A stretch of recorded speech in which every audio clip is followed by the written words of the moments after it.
Hello, everyone. Welcome to the Imprint Explained. And today we are looking at something which has rocked the Indian media houses, and that is the ban of TikTok and other Chinese apps like Shein, WeChat, Camshare, Share It, etc.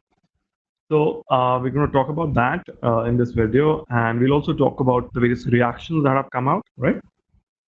So let's start.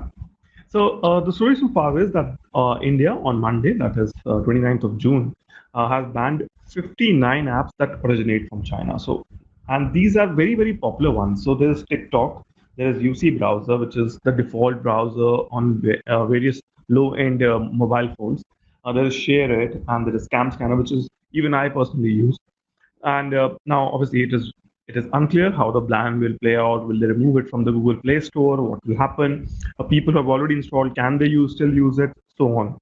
But it's a clear message to China that after the increase in tension across the line of actual control that killed 20 Indian soldiers recently, that this would be there, right? And I am everybody. There are a lot of articles from the Indian Express. I would like all of you to go through those as well. I'll put them in the description.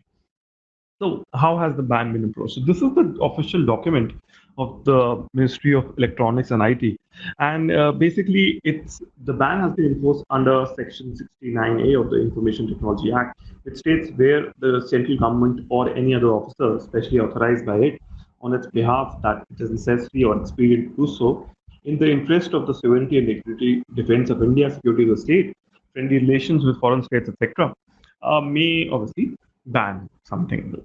Okay, so that is the basic idea. And what the ministry said was that the ministry has, received various complaints from various sources, including reports about the misuse of mobile apps for stealing and surreptitiously transmitting user data in an unauthorized manner to servers which have locations outside India.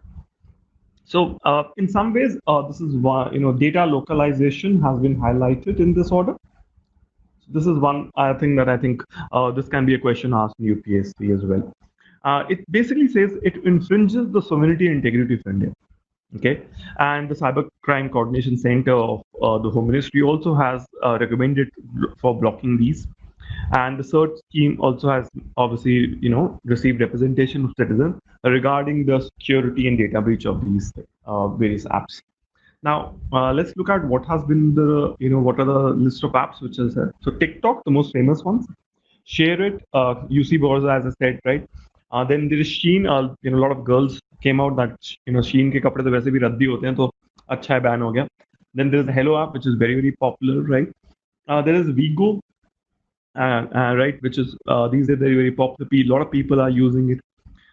Then there is Vibo, right, and so on.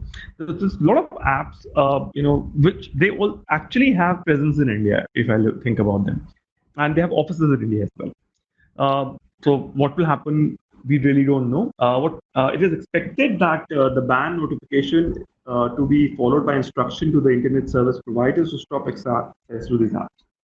And so users are likely to see a message saying access to these apps have been restricted on the request of the government, right? However, whether this works for TikTok or UC News that lead a new live feed to serve any purpose, user might obviously be able to keep using apps that do not have active internet connection to be downloaded. So Cam Scanner is likely to be blocked on Google Play Store and App Store. So I think this is the biggest blow of all personally for UPSC student status. So Elliot Elderson, he says these apps are data abusers for days, and he's an ethical hacker. He says that they need to be denounced, and they've been doing it for a very long time. They're data abusers, all of them.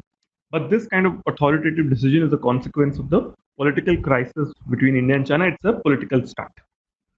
Okay. Now the debate obviously can be thrown both sides, whether it's a political stunt, whether after a few days, even last year we had a ban on various apps from China, and after a few days they were taken away. So whether it is something which will continue or will just evaporate after things are normal between India and China. So the question is, what will be the impact?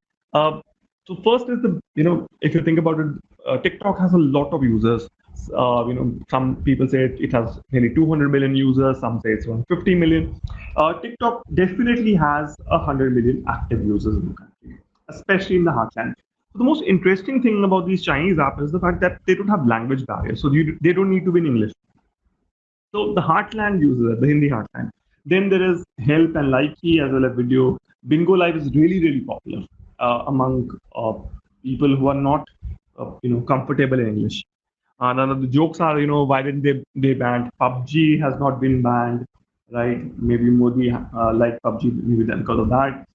Then we don't have a ban on other apps like Zoom. I think a lot of students were asking for ban on Zoom, right? So that's another app which the students definitely want a ban, but didn't work out. There also a fact that most of these platforms have Indian creators, and these are actually sources of income for a lot of people. Okay, and now people will be hard pressed to find an alternative, and there's no Bharat Talk till now. Maybe a good idea like that would actually get some funding these days. There'll be a few thousands of jobs at stake. A lot of them, these have India offices employees. Will they be laid off? That will totally depend whether it's a knee-jerk reaction or whether the funders think it's just, maybe in 2 months everything will be fine. Then once India and China are back to business. Okay. With that, thank you so much for listening. Do join and subscribe our Telegram group and do like this video. Thank you so much.